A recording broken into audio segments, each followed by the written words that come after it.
नमस्कार दोस्तों, हम आए हुए हैं तुंगनाथ मंदिर। तुंगनाथ मंदिर की जो यात्रा स्टार्ट होती है वहाँ का ये पॉइंट है। आप देख सकते हैं ये दुकानें हैं, यहाँ से गाड़ियाँ मिलती हैं और यहाँ से मंदिर के लिए आप अपनी यात्रा प्रारंभ करते हैं। तो ये गेट बना हुआ है, यहाँ पे घंटे लगे हुए हैं और यहाँ से हम अपनी यात्रा स्टार्ट कर रहे हैं। यहाँ पर आप देखेंगे बराबर में गेस्ट हाउस बने हुए हैं और कुछ दुकानें बनी हुई हैं जिनसे आप लाठी, डंडे, प्रसाद और अपने खाने के लिए चीज़ें लेकर अपनी यात्रा को प्रारंभ कर सकते हैं। हम लोगों ने अपनी यहाँ से यात्रा को आगे प्रारंभ किया। बच्चे, बड़े और बूढ़े जो भी लोग हैं सब यहाँ से आ रहे थे और जा रहे थे, जो कि तुंगनाथ के दर्शन करके ये आंटी जी आ रही थी। हम लोगों ने भी अपनी यात्रा का प्रारंभ किया और यहाँ से हम चलकर सीधे पैदल डंडों का सहारा लेकर मंदिर की ओर प्रस्थान कर चुके थे। और ये चंचल हैं और ये हमारे साथ में बच्चे हैं और ये घोड़ा खच्चर वाले इधर से आते हुए जो कि मंदिर के दर्शन कराकर भक्तों को लेकर आ रहे हैं। ये देखिएगा 1 साल, 2 साल से 2.5 साल की बच्ची है जो कि डंडे के सहारे से चढ़ाई कर रही है पैदल ही। ये तुंगनाथ की हिस्ट्री में पहली बार देखने के लिए आपको मिलेगा। एक 4 साल 5 साल की बच्ची है और एक आपकी 2 साल की बच्ची है। जहाँ पर जाने से पहले बहुत जवान से जवान लोगों को भी परिश्रम करना पड़ता है। वहाँ पे एक देखिए 4 साल की बच्ची और एक 8 साल की बच्ची और एक ये हमारे साथ चल रही थी 2 से 2.5 साल की बच्ची जो कि इस वीडियो में दिखाई जा रही है। ये कुछ रास्ते को पैदल चलकर ही तय कर रही है और यहाँ पर सब लोग अपनी वीडियोग्राफी कराते हुए, क्योंकि यहाँ का जो नज़ारा है बहुत ही मनमोहक है। ये देखिएगा अपने पापा का हाथ पकड़कर 2 साल की बच्ची पैदल डंडे के सहारे से बाबा तुंगनाथ के दर्शन करने के लिए जा रही है। ये भगवान की शक्ति ही नहीं तो और क्या है, जिसे देखकर सब लोग भगवान की भक्ति में डूब जाते हैं। और देखिए यहाँ पे जो नज़ारे हैं बहुत ही मनमोहक नज़ारे हैं। यहाँ पर आप देखेंगे साइडों में इतनी गहरी गहरी खाइयाँ हैं और यहाँ पर जो है बहुत ही मनमोहक नज़ारे हैं। हम अपनी यात्रा को आगे बढ़ाते हुए मंदिर की ओर धीरे धीरे प्रस्थान करते हैं और रास्ते में काफ़ी सारे लोग हमें मिलते रहते हैं जिनसे हम बातचीत करते हुए आगे चलते हैं और मालूम करते रहते हैं कि आप कहाँ से आए हैं। कोई लोग आसाम से आए हैं, कोई उड़ीसा से बता रहा है, कोई कर्नाटक से बता रहा है। सब लोग यहाँ पर भगवान तुंगनाथ की यात्रा पर आए हुए हैं। और ये देखिएगा इधर की साइड का जो नज़ारा है बहुत ही मनमोहक है, मन को मोहने वाला है। यहाँ की जो प्रगति का नज़ारा है ऐसा है कि मन को मोह जाता है। और यहाँ पे देखिएगा कितने बच्चे हैं, छोटे छोटे बच्चे भी भगवान के दर्शन के लिए पैदल डंडों का सहारा लेकर मंदिर की ओर प्रस्थान करे हुए हैं। और यहाँ पर आप लोगों से मेरी विनती है कि आप सर्दियों के कपड़े लेकर ज़रूर आएँ, क्योंकि यहाँ सब मौसम में गर्मी हो या सर्दी हो, एक तो बरसात और दूसरा जो है ठंड का बहुत ही ज़्यादा प्रकोप रहता है। और ये देखिए घोड़े खच्चर वाले मंदिर के लिए घोड़ों को लेकर जाते हुए और यहाँ पर बैठे हुए भक्त के ऊपर से निकालने के लिए तैयार थे, जो कि साइड से बैठे हुए हैं। घोड़े खच्चर वाले यहाँ पर बहुत ही अपनी मनमानी करते हैं। यहाँ पर भी केदारनाथ की तरह घोड़े खच्चर वाले अपनी दादागिरी दिखाते हैं। और यहाँ पर एक बहुत ही मनमोहक नज़ारा है। यहाँ पर आप जब सर्दियों के मौसम में आते हैं तो यहाँ बहुत अच्छी बर्फ़ रहती है, जो कि इस दृश्य को और ही प्रतिभूत बना देती है। आप इस दृश्य का नज़ारा देखने के लिए बर्फ़ गर्मियों में और बर्फ़ का नज़ारा लेने के लिए सर्दियों में आए।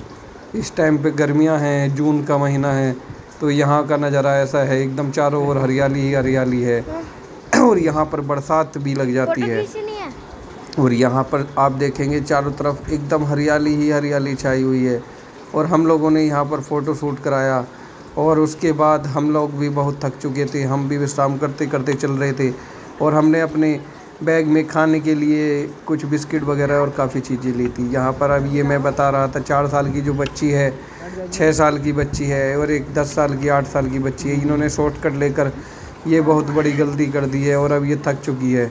तो अब इसके पापा इसे अपने साथ पिट्ठू की तरह पीछे बैठा कर ले जाते हुए, ये देखिएगा ये इस अपनी बच्ची को पिट्ठू पे बैठा के ले जा रहे हैं। और देखिए ये जो 2.5 साल 2 साल की बच्ची थी, अब इसको भूख लगने लगी है पैदल चलते चलते, तो ये यहाँ पर बैठकर बहुत ऊंचाई है, 14,000 फीट की ऊंचाई बताई जा रही थी जो लिखा हुआ था। अब ये पता नहीं सच है या गलत है।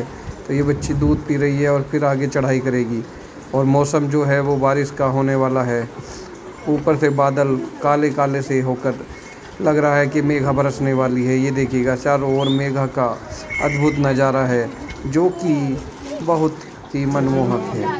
हल्की हल्की बारिश की बूंदें आते हुए और इन्होंने भाई साहब ने बरसाती पहन ली है और सब लोग बरसाती पहने हुए हैं क्योंकि यहाँ पे हल्की हल्की बारिश आ चुकी है और सब लोग मंदिर परिसर में आ चुके हैं। ये मंदिर परिसर में पहुँचने का सबसे पहला नज़ारा है। जो भी हमें थकान था वो सारे का सारा मंदिर का जो दर्शन किया उसे देखते ही ऐसे दूर हो गया मानो साक्षात हमने महादेव जी के दर्शन कर लिए हैं और महादेव हमारे शरीर में विराजमान है। नहीं तो नीचे से हमें चढ़कर आकर ऐसा लग रहा था कि पता नहीं हम कितने थके हुए हैं।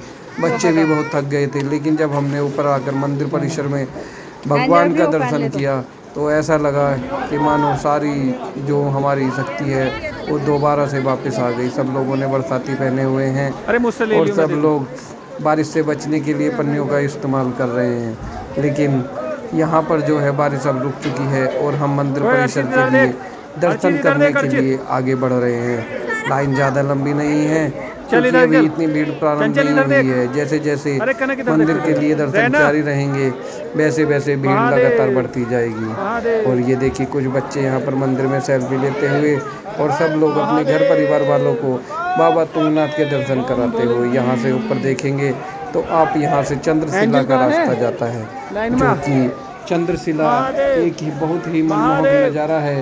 वहाँ पर आप देखेंगे सूर्य का उदय होना और सूर्य का जो कि निकलना, तो आपको ऐसा लगेगा साक्षात आप सूर्य देव को निकलते हुए और छुपते हुए दर्शन कर रहे हैं। ये बाबा तुंगनाथ का मंदिर है और ये यहाँ पर एक बना हुआ है बाबा तुंगनाथ मंदिर में मूर्ति। और यहाँ से दर्शन करने के लिए हम आगे पहुँचते हैं तो देखा हमने सामने रेनबो का एक अद्भुत और मनमोहक नज़ारा हमें दिखाई दिया और पीछे की तरफ सफ़ेद चादर बिछी हुई है जो कि आपको माउंट एवरेस्ट की झलकियाँ दिखाई देती है जिस पे बर्फ़ ही बर्फ़ है। और इधर रेनबो का है रेनबो जो कि यहाँ पर हर दूसरे तीसरे दिन बारिश पड़ने पर दिखाई देता है। हमें भी इस नज़ारे को देखने के लिए बहुत ही अच्छा महसूस हो रहा था और हम मंदिर में दर्शन करने के लिए लाइन में लगे हुए थे। हम मंदिर के लिए दर्शन के लिए लाइन में लगे रहे और बाद में जाकर हमारा भी नंबर आ गया। लेकिन मंदिर में जाने का भी रास्ता वही है और आने का भी रास्ता वही है। और उसके पश्चात हमने बाबा तुंगनाथ जी के दर्शन किए और दर्शन करने के पश्चात हमने मंदिर परिसर में कुछ फ़ोटो शूट कराया और उसके पश्चात हम बाबा तुंगनाथ को धन्यवाद बोलकर हमारी यात्रा को सफल बनाकर बाबा का आशीर्वाद हम पर बना रहे। हम वापसी के लिए प्रस्थान करने लगे और उसके पश्चात मन इतना शांत हो गया और ना ही शरीर में कोई थकावट रही जो कि बाबा तुंगनाथ जी की जय बोलने के बाद दूर हो गया। और बाबा तुंगनाथ की जय, बाबा तुंगनाथ की जय, बाबा तुंगनाथ की जय के जयकारे चारों ओर के मंदिर परिसर में गूंज रहे थे। और हमने फिर वापसी के लिए बाबा तुंगनाथ को प्रणाम किया और बाबा से कहा बाबा आपका आशीर्वाद बना रहेगा तो हम दोबारा आपके दर्शन के लिए जरूर आएंगे। अब हम वापसी का प्रस्थान कर चुके थे तो यहाँ पर हमें देखने के लिए मिला कि बहुत से लोग छोटे मोटे बच्चों को लेकर गोदियों में और हाथों में और पैदल वापसी के लिए आ रहे थे और कुछ लोग यहाँ पर जा रहे थे जो कि मंदिर परिसर का जो गेट बंद होने का समय है वो 7 बजे है। और हम भी काफ़ी लेट हो चुके थे दर्शन करके। हम लोगों ने काफ़ी लोगों को बताया, उन लोगों ने बताया कि हमने ऊपर स्टे करने के लिए धर्मशाला और होटल बुक किया हुआ है। उन लोगों ने जब मुझे ये बताया तो हमें बड़ा अचंभा हुआ कि हम लोगों ने ऐसा क्यों नहीं किया, क्योंकि यहाँ पर शाम के समय बहुत ही मनमोहक नज़ारा रहता है। ऐसे लगता है जैसे साक्षात स्वर्ग के दर्शन कर रहे हों। हालांकि इस टाइम पर भी ऐसा ही महसूस हो रहा था कि हम चारों ओर जिधर भी निगाह घुमा रहे थे उधर का नज़ारा इतना मनमोहक था कि आप देखते देखते नहीं रुक पाते। यहाँ पर हमने खच्चर वाले से पूछा कि भैया हमारे बच्चे थोड़ा थक गए हैं, क्या आप नीचे तक छोड़ देंगे? तो खच्चर वाले का जवाब सुनकर आप चौंक जाएंगे। ये देखिए खच्चर वाले ने यहाँ पे कहा कि आप कितना पैसा देंगे? तो हमने कहा हम 500 देंगे। इन्होंने बोला 1200 रुपये लेंगे। इतना तो नीचे से भी नहीं लगता है। यहाँ पर खच्चर वाले भी अपनी मनमानी कर रहे थे। उसके पश्चात हमने फिर यही निर्णय लिया कि हमें अगर इतना ही देना था तो हम नीचे से ही आते। तो फिर हमने अपने बच्चों को गोद लिया और हम अपने बच्चों को गोद में लेकर पैदल उतरना स्टार्ट कर दिया। जब हम नीचे की ओर उतरते गए तो फिर हल्की हल्की बारिश की बूंदें हमारे ऊपर पड़ने लगी। ऐसा लग रहा था कि बाबा हमसे प्रसन्न होकर प्रसाद के रूप में हमें बारिश की बूंदों से हिला रहे हैं। उसके पश्चात यहाँ पर कुछ लोग जो है एक शिला से नीचे की ओर दर्शन कर रहे थे। मुझे बहुत ही घबराहट हुई और मुझे लगा इन्हें जाकर समझाना चाहिए, क्योंकि बारिश पड़ रही है तो हल्का सा भी पैर स्लिप होगा तो नीचे खाइए। हम लोग फिर तुरंत ही भागकर इनके पास जाने का प्रयास करते हैं और इन्हें समझा देते हैं। उसके पश्चात ये पीछे की ओर आते हैं। यहाँ पर जो नज़ारा है बहुत ही मनमोहक है। सब लोग यहाँ पर सेल्फी ले रहे थे। जब बारिश पड़ती है तो लोग बाग आकर इस हट में रुक जाते हैं और बारिश के बाद यहाँ से आगे मंदिर के लिए प्रस्थान कर देते हैं। और देखिएगा यहाँ का नज़ारा, देखिएगा कि आप कितनी गहराई है, फिर भी लोग यहाँ पर रिस्क लेकर फ़ोटो शूट करा रहे हैं।